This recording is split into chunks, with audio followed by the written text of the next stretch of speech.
This is the mechanism that if you had the capability of doing, you could take it out.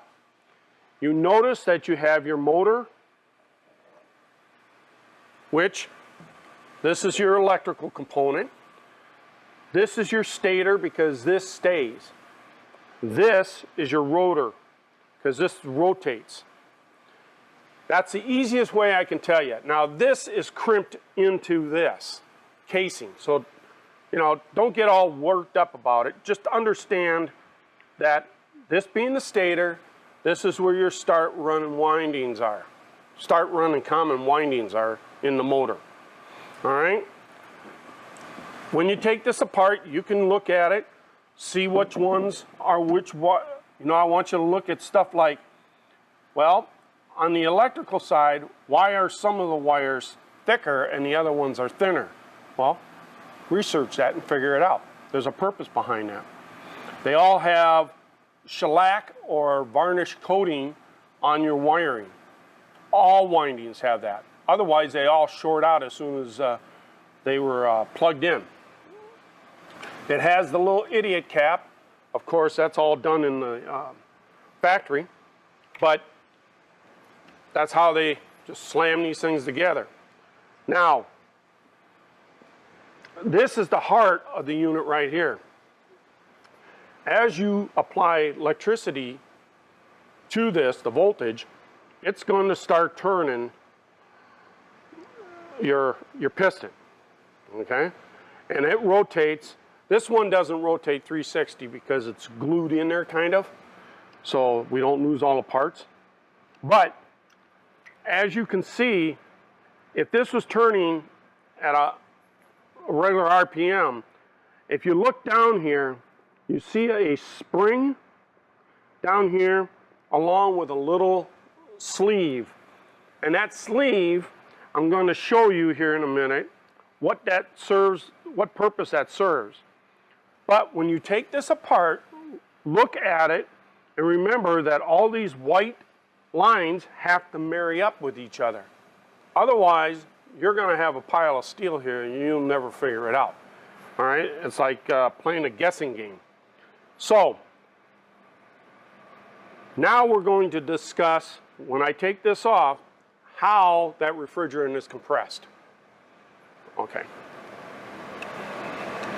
So now we removed most of the screws. We left the last one in. As we pull it out, when you go to remove this, remove it carefully, because as you notice, things will start falling apart here. All right? Turn it on its side and remove the cover at the base of the compressor. Now you'll see why I was saying that you got to have everything lined up here. Inside here, again, the motor is eccentric with the shaft, meaning that nothing more than it's off-centered. It's not 90 degrees. That's why, remember that little shaft or the metal bar that you saw from the top? Well, there's a spring inside here, and it's connected to this little bar. And you notice that right now, at the very top here, it's wide open, all right? And at the bottom, it's extremely tight. Well, if you notice something here, let's just play this as it would be happening in real life. Remember, our compressor, this hole right here, is attached right here to the low pressure side coming in. So your refrigerant is coming into this hole as a low pressure, low temperature, superheated gas.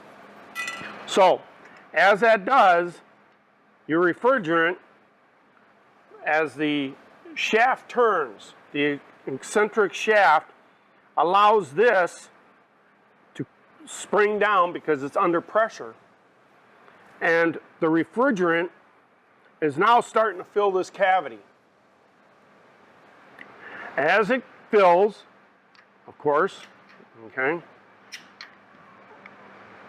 it gets larger. At some point, it will no longer take any more refrigerant. And as like any other compressor, as it turns, it will start tightening up. Now, remember, refrigerants in this side, refrigerants in this side. This refrigerant right now is a low pressure. This is now becoming a high pressure because as it tightens and does its rotation, it's tightening that refrigerant into a very, very small area, all right? So what you have to be paying attention to is, as it's low pressure on this side and high pressure on this side, and this starts to crank in, all right, it's raising that pressure and temperature of that refrigerant. If you look down inside here, all right, and right below this little sleeve, you'll see a hole. And that hole has a reed valve on it. And remember, the reed valves are there to separate the low side from the high side. But this reed valve is on the high side, and as that pressure builds up, that is designed to open up at a certain pressure. When it does, it opens up and allows the refrigerant to travel into the center of this shaft.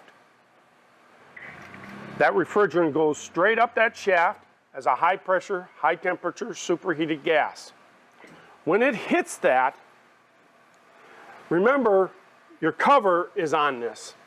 Now, for simplicity, we had to remove some things, but this pipe goes and joins this little piece down in here, all right? So all of this is joined together. Now, this is separate from the motor because, of course, if the motor turned, it would tear the copper right apart. But understand that at that moment, the refrigerant is in there, and you can take out the sleeve that's in there, or it just may fall out, and you'll have a better picture of that valve that we were talking about, all right?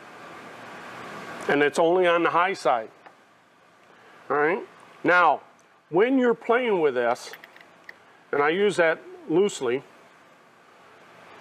you need to off-center it a little bit and watch your fingers because it's a tight fit, all right? Just drop that down in there, all right? Because you won't be able to put the cover back on without all this fitting down in there snugly, all right? So let's just, for simplicity, let's just go over this one more time to understand